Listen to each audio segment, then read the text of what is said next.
এখন আছি আয়ুকা মানে অর্থাৎ inter university centre for astronomy and অ্যাস্ট্রোফিজিক্সের Aryabhata হলে। তো এই হলের মধ্যে একটি পেন্ডুলাম আছে, দোলক, এটাকে বলা হয় ফকাল পেন্ডুলাম, অনেকে বাংলায় ফুকোর পেন্ডুলাম বলে। তো জানি না এই বাংলাটা কীভাবে এসছে। ফ্রান্সের বিজ্ঞানী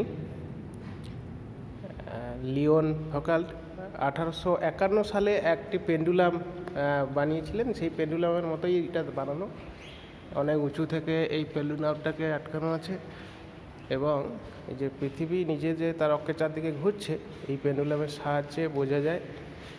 এবং অর্থাৎ এই উপরে যে পয়েন্টটাতে আটকানো আছে সেখান থেকে পেন্ডুলামটি একবার যখন যাচ্ছে একটা তল বরাবর যাচ্ছে, কিন্তু পরক্ষণেই যেহেতু আর্থ বা পৃথিবী নিজে ঘুরছে সেই কারণে এই তলটা পরিবর্তন হচ্ছে এবং এই পরিবর্তনটা মেরু অঞ্চলে সবথেকে বেশি হয়, বেশি ভালোভাবে বোঝা যায়।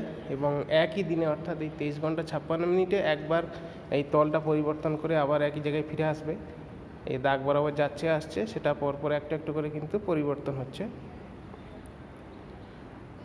তো এই পরিবর্তনটা হতে হতে পুরো তলটা পুরো এক পাক রোটেট করে যাবে বা ঘুরে যাবে 23 ঘন্টা 56 মিনিটে মেরু অঞ্চলে, কিন্তু অন্যান্য যে কোনো অক্ষাংশে এটা পরপর দেরি হবে, মানে অর্থাৎ পর্যায়ী প্লেনের ঘূর্ণনের পর্যায়কালটা দেরি হবে এবং নিরক্ষরেখায় খুব একটা ভালো বোঝা যাবে না।